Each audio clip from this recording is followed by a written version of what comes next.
Hey everybody, this is John for Pioneer Nexus MTG coming at you with a little bit of a different style of video in an effort to kind of round up our coverage of Mono Green Karn. And this is kind of a short thought process on a Mulligan guide. So for the Mulligan games that we're going to be playing or showing, we're going to be sticking to a very basic version of Nykthos. There's no splash for anything like Double Bolus, no Teferi, no Nissa who shakes the world, or Vraska. None of that. This is strictly a mono green variant to make it the most simplistic as far as explaining mulliganing with this deck.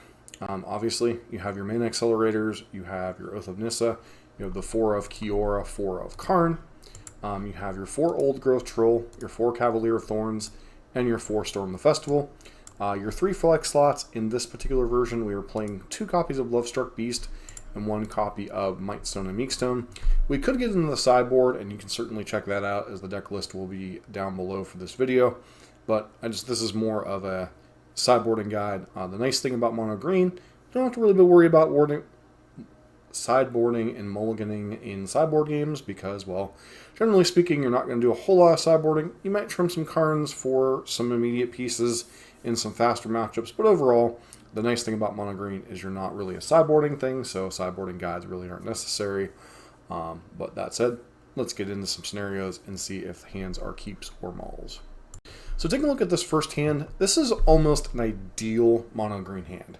The only thing that could potentially make this hand better would be if one of these Kioras was an Old Growth Troll.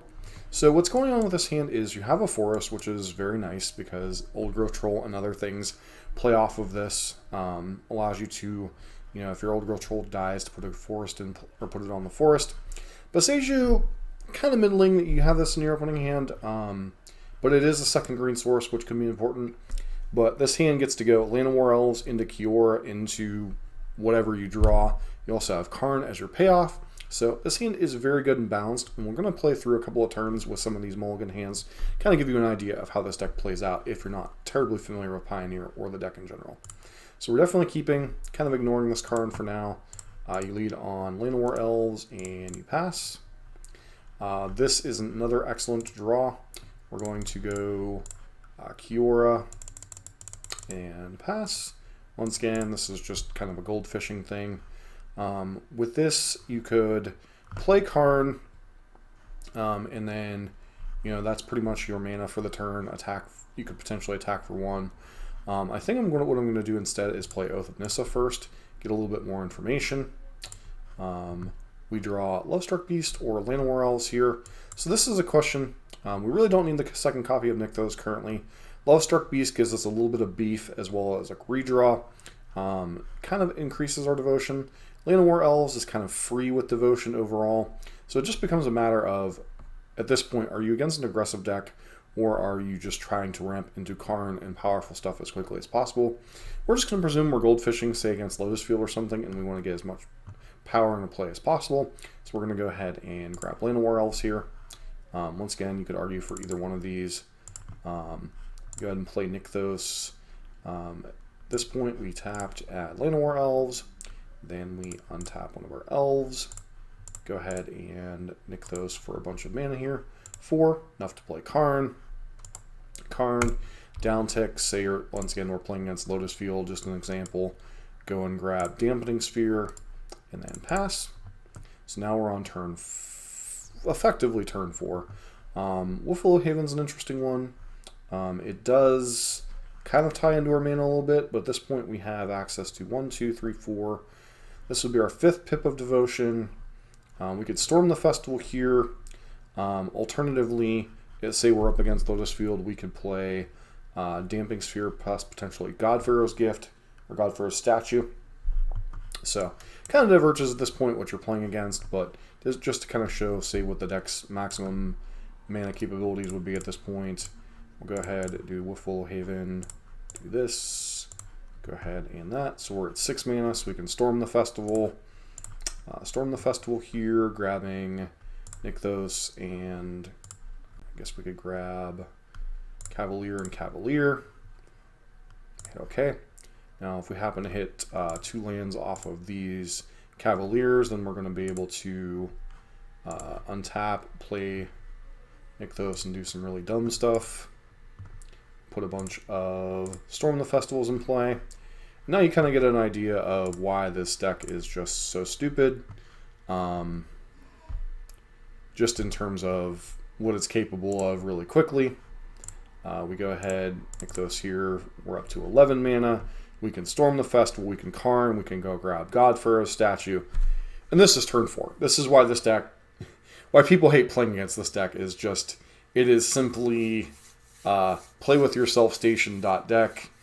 Obviously, most opponents are going to interact with you, but this is turn 4 and you just played like 20 mana worth of crap. So, and can flashback Storm the Festival, can lock your opponent out with Karn. You know, so there are a ton of options here. You could even play Kiora, get even more mana. Possibly flashback both copies of Storm the Festival. This is Mono Green. It does Mono Green things. Anyways, on to our second game of Mulligan Guide. So this hand's a little bit closer. So we do have the bare minimum to keep a hand, which is acceleration and ways to find other things. We still have a very good opening of Land of War Elves into Old Growth Troll. From there, we can start using our copies of Oath of Nissa. If our elf happens to die, we still have a turn 2 play of Heart's Desire into Oath of Nissa or double Oath of Nissa. This hand's so very good. One of the powers of Mono Green is its redundancy, so we definitely would keep this hand either on the play or on the draw. It's very good in a lot of matchups, so we'll keep kind of play out a little bit. Nykthos is a very good draw, obviously. We draw Lovestruck Beast, so at this point we just play out Old Growth Troll to get our devotion high. Okay, so at this point, 1, 2, 3, 4, play out Oath of Nissa just because it's kind of free. We get another forest. We could easily grab Lair of the Hydra there. We'll play Nykthos. Activate Nykthos for 5 mana. So we get to play Heart's Desire, Lovestruck Beast, and you could either play another Oath, or you could just play another Heart's Desire to get out of your hand. And so this is turn 3, and while we don't have any of our Planeswalkers, we still have a board with, you know, 8, let's see, 6, 5, 9, 10, 11, 12 power in play on turn 3. Plus we still have another Oath of Nissa to reload. Plus we have another Lovestruck Beast next turn. And we get to attack for 4 on top of all that. So this is not the most impressive of draws, but, you know, we do have Oath of Nissa potentially as a redraw. Okay, Cavalier. Cavalier can threaten to put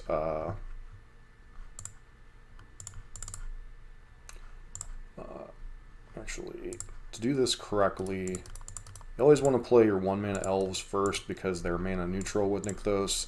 So play this out, then we go ahead and tap for devotion.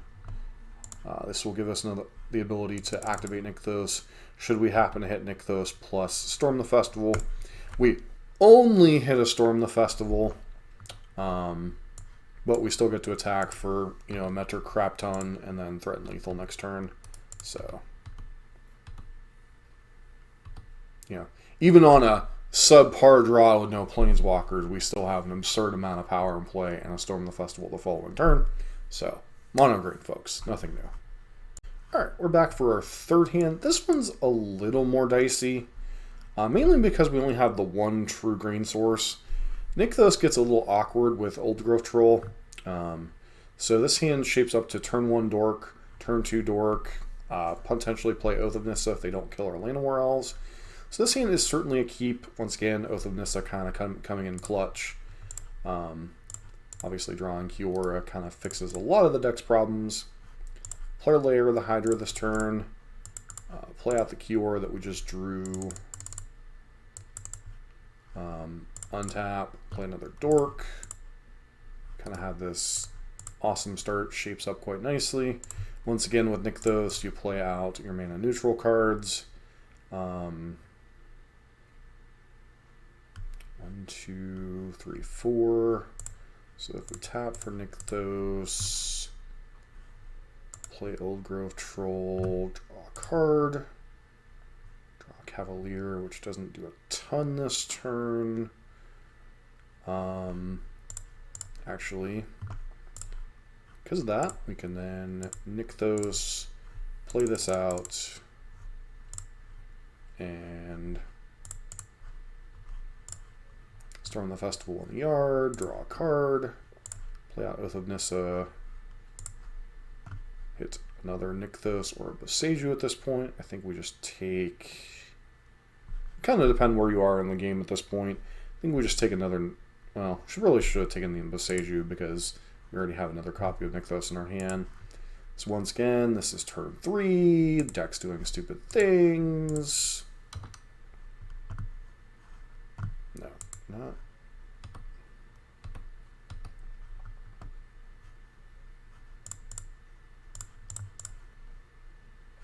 Okay, we're going to tap for a bunch of mana. Play out Storm the Festival. Hit Old Grove Troll. And I don't even know at this point. Mightstone, Meekstone, draw some cards. Do this, draw 2 cards. Get to refill our hand. So at this point we can untap this, play out another Oath of Nissa, hope to find something. We find Karn, and at this point we're really close to having enough devotion to go infinite. Old Growth Troll should pretty be close to infinite here.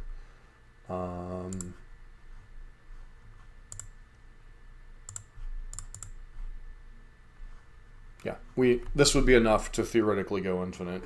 You grab Karn and then you start going into the chain with, I guess you would need another Karn and another Kiora to potentially go infinite here. Or you could just do the Chain Veil, but you have 15 mana to play with Karn. You can go grab anything in your sideboard at this point. You could get the Chain Veil, activate it again, untap this Nykthos, go absolutely bonkers. You could play... You could play anything from Portal to Phyrexia to anything in your sideboard at this point. So, once again, turn 4, crazy deck. Alright, finally back here with a hand that we actually have to consider mulliganing. So this hand, the problem with it is that it has no acceleration. If this were just a mid-range deck, then, you know, Heart's Desire into Old Growth Troll, Lovestruck Beast, this hand would be perfectly acceptable, but we're very much a ramp combo deck, so this hand would be a mulligan simply because we have none of our 1-drop elves or no of our Wolfwillow Havens. The only match you could potentially consider keeping this in is something like Rakdos midrange, and even they can kind of get under this hand a little bit, so you'd certainly be looking to mulligan this hand. On a mulligan to 6, this hand is quite excellent. You would probably put back the Boseiju, and then kind of get to do the acceleration thing here. Kiora, once again, this deck does play quite nicely off the top. Untap. You know, this is on a multi 6, and we already have just basically continue ripping the nuts here. Cavalier on 3. Go ahead and draw a card. Get an Old Growth Troll. Hit no lands, so kind of bricking on that. But at the same time, this is still a turn 3 on a mulligan to 6. And then obviously we kind of get to go 1, 2, 3. Old Growth Troll, draw a card. Yeah. Don't really have any other lands to play, so untap this. Go ahead. Obviously, if you're facing removal, you wouldn't choose to untap this. You'd untap a land, so your opponent can't fatal push it or something in response. And then now your options would be Karn, go get a 5-mana play, or just Storm the Festival plus Lovestruck Beast potentially. And if we happen to hit a land off of Storm the Festival, this is probably less than ideal as far as a hand, but we would grab Kiora and Elvish Mystic or Wolfwillow Haven, one of these two. And then obviously put with Will Haven on this. Keep the Kiora, untap Nykthos. Play out, get a bunch more mana here. Flash Backstorm the Festival.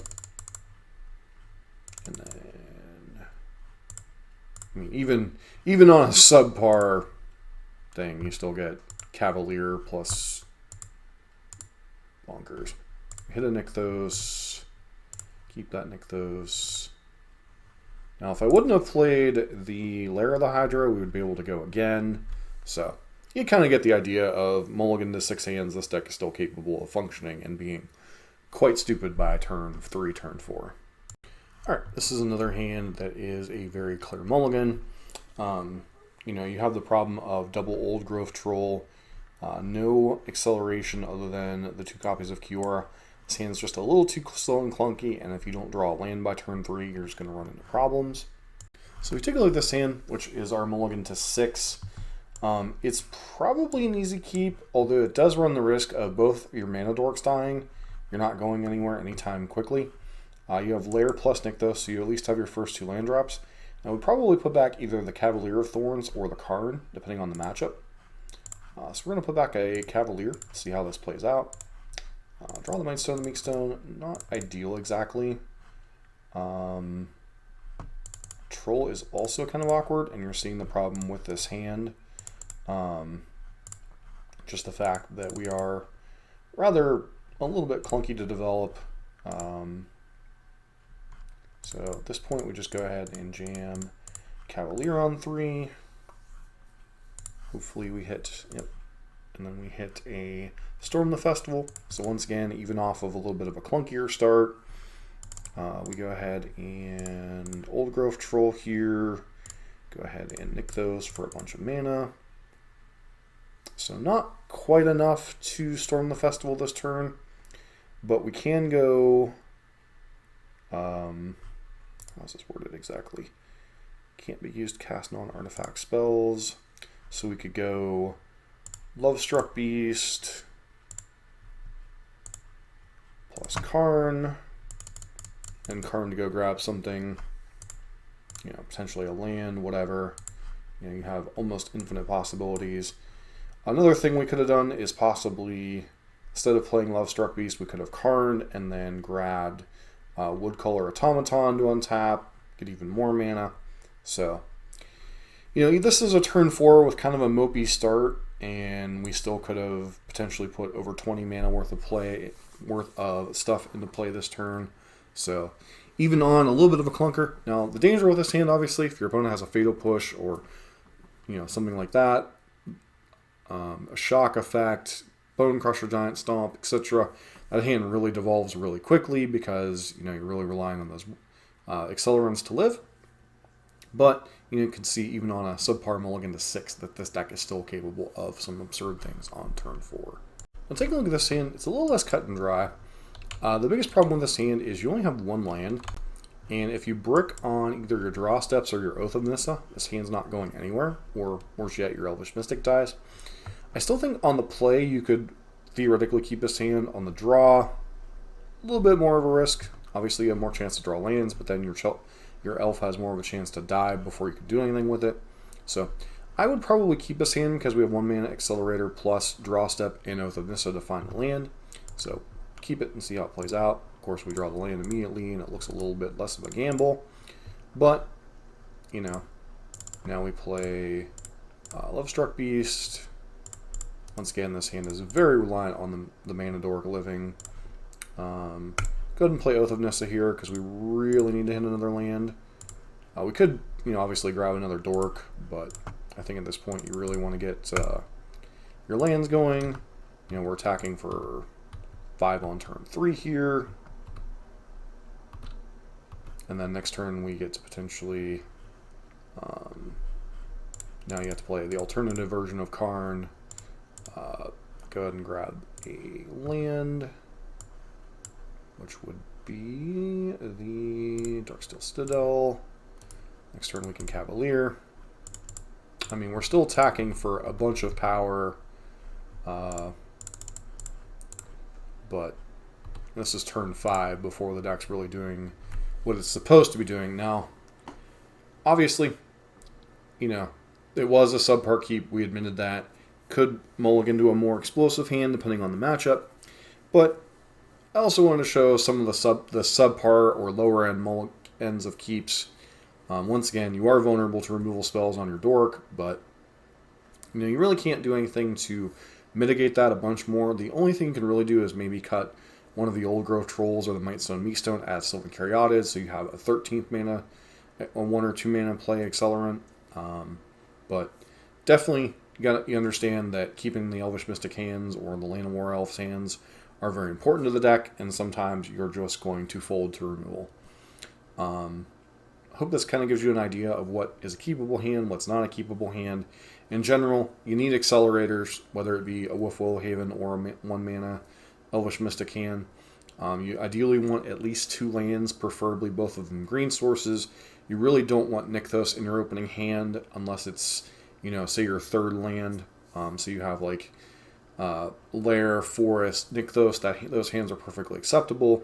If you have a hand that's like Forest, Land of War Elves, Nykthos, and that's all the mana you got, then it gets a little bit dicey because, you know, things like Old Growth Troll can't be cast without drawing another land, etc.